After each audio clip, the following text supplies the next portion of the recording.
మిలాద్ నబీ సందర్భంగా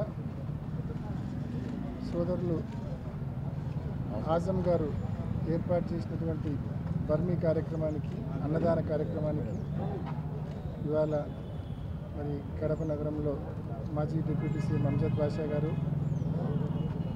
నగరంలోని కార్పొరేటర్స్ అందరం కూడా ఈ అన్నదాన కార్యక్రమంలో పాల్గొనడం జరిగింది. ఇటువంటి మంచి కార్యక్రమాలు చేస్తున్నందుకు మనస్ఫూర్తిగా ఆజం భాయ్ని అభినందిస్తూ ఉన్నా. గత సంవత్సరం కూడా ఇదే కార్యక్రమానికి ఆహ్వానించారు. మళ్ళీ ఈ సంవత్సరం కూడా కంటిన్యూ చేస్తూ ఉన్నారు. మనస్ఫూర్తిగా అభినందిస్తూ ఉన్నా. అదేవిధంగా ఇవాళ ఒకసారి రాష్ట్రంలో జరుగుతూ ఉన్న పరిణామాలు చూస్తే ఎక్కడ ఏ నియోజకవర్గానికి పోయినా మనకు కనిపిస్తూ ఉన్న ప్రధానమైన సమస్యలు గతంలో రాజశేఖర రెడ్డి గారు చేసినటువంటి మంచి పనులు, ఆ తర్వాత జగన్మోహన్ రెడ్డి గారు తీసుకొచ్చినటువంటి గొప్ప సంస్కరణలు, ఇవన్నీ కూడా చంద్రబాబు నాయుడు గారి హయాంలో పూర్తిగా నిర్వీర్యం చేస్తూ ఉన్న పరిస్థితి వచ్చింది. ముఖ్యంగా ఒక్కసారి మనం గతం చూస్తే ఆరోగ్యశ్రీ ఏదైతే రాజశేఖర రెడ్డి గారు ఆరోగ్యశ్రీ అనే పథకం తీసుకొచ్చారో, ఇవాళ ఆరోగ్యశ్రీ పరిస్థితి ఏంటంటే హాస్పిటళ్లకు బిల్లులు ఇవ్వడంలా దాదాపు 3,500 కోట్ల రూపాయల బకాయిలు ఉన్నాయి. గతంలో జగన్మోహన్ రెడ్డి గారు ముఖ్యమంత్రిగా ఉన్నప్పుడు ప్రతి నెలకో 2 నెలలకో బిల్లులు చెల్లించేవాడు. ఈ ప్రభుత్వం వచ్చిన తర్వాత 15 మాసాలుగా ₹1 బిల్లు చెల్లించాల. బిల్స్ అన్నీ అక్యుములేట్ అయిపోయినాయి. 3,500 కోట్లు నెట్వర్క్ హాస్పిటల్స్కి ఇవ్వాల్సినవి.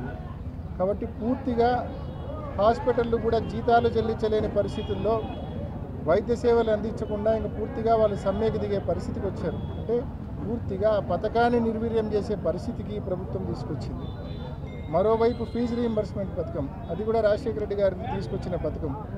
దానివల్ల ఎంతోమంది పిల్లలు చదువుకొని ప్రయోజకులై గొప్ప వాళ్ళు అయినారు. అంటే ఒక కుటుంబం పేదరికం నుంచి బయటపడాలంటే అది విద్యతో మాత్రమే సాధ్యము, మెరుగైన విద్యతో మాత్రమే సాధ్యమని నమ్మి ఆ రోజు రాజశేఖర రెడ్డి గారు ఆ పథకాన్ని తీసుకొచ్చారు. జగన్మోహన్ రెడ్డి గారు ముఖ్యమంత్రిగా ఉండగా ఆ పథకం ఇంకా బాగా అమలైంది. విద్యా దీవెన అంటే ఫీజు రీయింబర్స్మెంట్తో పాటు వసతి దీవెన కూడా జగన్మోహన్ రెడ్డి గారు కల్పించారు. అంటే హాస్టల్లో అకామిడేషన్కి సంబంధించి కూడా ఏడాదికి 20,000 రూపాయలు కల్పించారు జగన్మోహన్ రెడ్డి గారు. మరి ఇవాళ ఈ ప్రభుత్వం వచ్చిన తర్వాత ఈ 15 మాసాల్లో ఫీజు రీయింబర్స్మెంట్కి సంబంధించిన బిల్లులు బకాయిలు కాలేజీలకు చెల్లించకుండా పాస్డ్ అవుట్ అయిన విద్యార్థులు ఎంత ఇబ్బంది పడుతూ ఉన్నారంటే వాళ్ళు పోయి సర్టిఫికేట్లు అడిగితే యాజమాన్యాలు మాకు ఫీజు రాలా ప్రభుత్వం నుంచి, మీరు డబ్బులు కడితే మాత్రమే మేము మీ సర్టిఫికేట్లు వెనక్కి ఇస్తామని చెప్పి కాలేజీ యాజమాన్యాలు చెప్తా ఉన్నాయి. పిల్లలు డబ్బులు చెల్లించలేక వాళ్ళ తల్లిదండ్రులు ఇబ్బంది పడతా అప్పులు చేసి డబ్బులు చెల్లించి మరీ పిల్లల సర్టిఫికేట్లు ఇప్పిస్తూ ఉన్నారు. అంటే లక్షల మంది పిల్లలు డబ్బులు చెల్లించి సర్టిఫికెట్లు తీసుకోవాల్సిన పరిస్థితి. అదే ఫీజు రీయింబర్స్మెంట్ ఈ ప్రభుత్వం ప్రాంప్ట్గా కాలేజ్ యాజమాన్యాలకు ఇచ్చి ఉంటే ఈ పరిస్థితి ఆ పిల్లలకు, ఆ విద్యార్థులకు, ఆ తల్లిదండ్రులకు వచ్చి ఉండేది కాదు. సో ఈ రకంగా ఫీజు రీయింబర్స్మెంట్ పథకాన్ని కూడా పూర్తిగా ఈ ప్రభుత్వం నిర్వీర్యం చేసిన పరిస్థితి మనం చూస్తూ ఉన్నాం. మరోవైపు జగన్మోహన్ రెడ్డి గారు స్వాతంత్రం వచ్చినప్పటి నుంచి 2019 వరకు మన రాష్ట్రంలో ఉన్న మెడికల్ కాలేజీలు కేవలం 12 మాత్రమే. అటువంటిది జగన్మోహన్ రెడ్డి గారు ఆ అవసరాన్ని గుర్తించి, మరీ ముఖ్యంగా రాష్ట్రం విడిపోయిన తర్వాత మెడికల్ కాలేజీల యొక్క అవసరాన్ని, ఆవశ్యకతను గుర్తించి వన్ షాట్ ఒకేసారి 17 మెడికల్ కాలేజీలు తీసుకొచ్చారు. అందులో 6 ప్రారంభించారు, 4 రెడీగా ఉన్నాయి. ప్రారంభానికి 2024కే రెడీగా ఉన్నాయి. పులివెందులకైతే 50 సీట్లు కూడా మంజూరైనాయి. వచ్చిన సీట్లు నేను వద్దని చెప్పి వెనక్కి రాసింది చంద్రబాబు నాయుడు ప్రభుత్వం. మరి ఈరోజు జగన్మోహన్ రెడ్డి గారు ప్రభుత్వ ఆధ్వర్యంలో ప్రభుత్వ వైద్య కళాశాలలుగా 17 కాలేజీలు తీసుకొస్తే అందులో 6 ప్రారంభిస్తే 4 ప్రారంభానికి సిద్ధంగా ఉంటే, మరి ఈరోజు చంద్రబాబు నాయుడు గారు ప్రారంభానికి సిద్ధంగా ఉన్న కళాశాలలన్నింటినీ కూడా పీపీపీ మోడల్ అంటే ప్రైవేట్ మోడల్లో తీసుకొస్తూ ఉన్నారు. ఏం దౌర్భాగ్యం మన రాష్ట్రానికి, మన రాష్ట్ర ప్రజలకు. ఈ కూటమి ప్రభుత్వం రావడం వలన ప్రైవేట్ యాజమాన్యాలు తీసుకొస్తే లాభాలను దృష్టిలో పెట్టుకొని ఎంతసేపు ఉన్న వైద్యం జరుగుతుంది తప్ప పేదవాడిని దృష్టిలో పెట్టుకొని వైద్యం జరగదనే విషయం ప్రతి ఒక్కరికి తెలుసు. సీట్లు కూడా అందుబాటులో ఉండవు. పిల్లలు చదువుకోవాలనుకున్నా కూడా వైద్య విద్య ప్రభుత్వ కళాశాలలో చదవడం వేరు, ప్రైవేట్ కళాశాలలో చదవడం వేరు. మరి చంద్రబాబు నాయుడు గారికి 40 ఏళ్ళ అనుభవం ఉండి ఇటువంటి తప్పుడు పని, ఇటువంటి పనికిమాలిన పని ప్రైవేట్ వాళ్ళ చేతిలో ఈ కళాశాలలు కట్టబెట్టి ఒక తప్పుడు పని చేస్తూ ఉన్నారంటే నిజంగా ఏం దౌర్భాగ్యమో మనకని చెప్పి ప్రతి ఒక్కరు కూడా ఆలోచించుకోవాల్సిన అవసరం ఉందని చెప్పి తెలియజేస్తూ ఉన్నారు.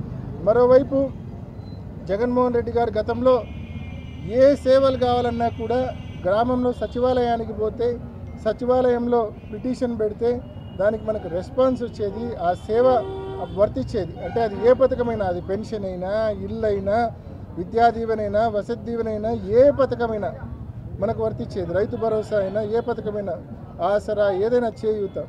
సో ఈ మాదిరి ఒక సిస్టమ్ ఉండేది. ఇవాళ రైతు భరోసాలు లేవు, సచివాలయాలు సరిగ్గా అమల్లో సచివాలయాల్లో సరిగ్గా పరిపాలన సరిగ్గా లేదు, రైతు భరోసాల్లో ఎటువంటి కార్యకలాపాలు జరగట్లేదు. గతంలో యూరియా డిస్ట్రిబ్యూషన్ అంతా రైతు భరోసాల్లో జరిగేది, ప్రాంప్ట్గా ఉండేది. పోయి ఈరోజు ఇండెంట్ పెడితే 2-3 రోజుల్లో యూరియా వచ్చేది, మనకు ప్రాంప్ట్గా ఎక్కడికక్కడ ఉండేది.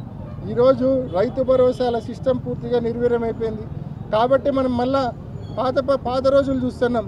విత్తనాలు కావాలన్నా, ఎరువులు కావాలన్నా కిలోమీటర్ల క్యూలు ఉండేటివి ఒకప్పుడు.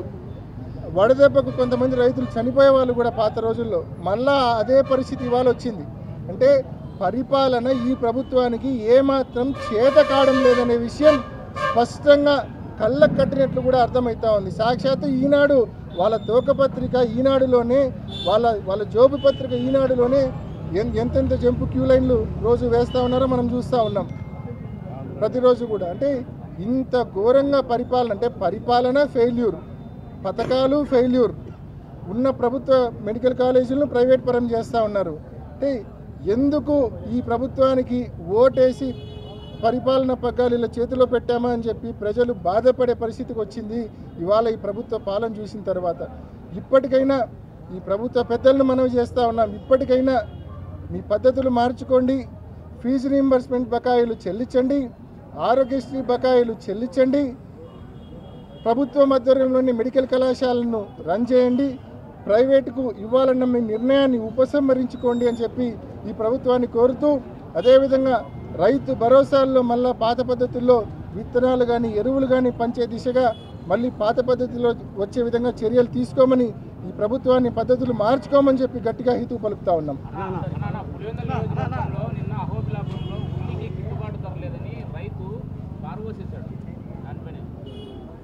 ఇప్పుడు గతంలో మార్కెట్ ఇంట్రొడక్షన్ చేసేవాళ్ళం. ఉల్లికైనా, పసుపుకైనా, ఏ పంటకైనా కూడా రైతు ఇబ్బంది పడే పరిస్థితుల్లో మార్కెట్ ఇంటర్వెన్షన్ కింద మనము డబ్బులు ఇచ్చేవాళ్ళం. అంటే రైతుకు మినిమం సపోర్ట్ చేసేవాళ్ళం. ఇవాళ ఉన్న పరిస్థితుల్లో మనం చూస్తే గతంలో జగన్మోహన్ రెడ్డి గారు ముఖ్యమంత్రిగా ఉన్నప్పుడు 4,000 రూపాయలు ఉల్లికి ఇచ్చినారు, 4,000 రూపాయలు మార్కెట్ ఎంఎస్పీ కింద ఇచ్చారు. ఏది రైతు ధరలు కొలాప్స్ అయినప్పుడు. ఇవాళ 1,200 రూపాయలకు, 600 రూపాయలకో, 1000 రూపాయలకో రైతులు ఉల్లి అమ్ముకుంటా ఉన్నారు ఇవాళ. మరి ఈరోజు గవర్నమెంటు ఏం చేస్తూ ఉంది? గవర్నమెంట్ కూడా జగన్మోహన్ రెడ్డి గారు గతంలో చేసిన విధంగా ముందుకొచ్చి మినిమం సపోర్ట్ ప్రైస్ కింద 4,000 రూపాయలకు కొనుగోలు చేయాలనా లేదా? రైతులు మీ మీద ఎంత ఆశ పెట్టుకున్నారు? రైతు భరోసా ఇవ్వడంలా, ఇన్పుట్ సబ్సిడీలు ఇవ్వడంలా, బీమా ఇవ్వడంలా, ఏం చేస్తున్నారు మీరు? విత్తనాలు సరిగ్గా ఇవ్వడంలా, ఎరువులు సరిగ్గా ఇవ్వడంలా, కనీసం పండించిన పంటకు మినిమం గిట్టుబాటు ధరన కల్పించకపోతే రైతులు ఏం కావాలా? కొంచెమన్నా ప్రభుత్వం మానవత్వంతో ఆలోచించాలా? రైతాంగాన్ని ఈ ప్రభుత్వం ముందుకొచ్చి ప్రతి పంటకు మినిమం సపోర్ట్ ప్రైస్ ప్రకటించడమే కాదు, ఆ ప్రకటించిన మొత్తాన్ని రైతులకు చేరే విధంగా, అందే విధంగా, రైతుల దగ్గరకి ఆ గిట్టుబాటు ధరతో కొనే విధంగా కఠినమైన చర్యలు తీసుకోవాల్సిందిగా ఈ ప్రభుత్వాన్ని కోరుతా ఉన్నాం.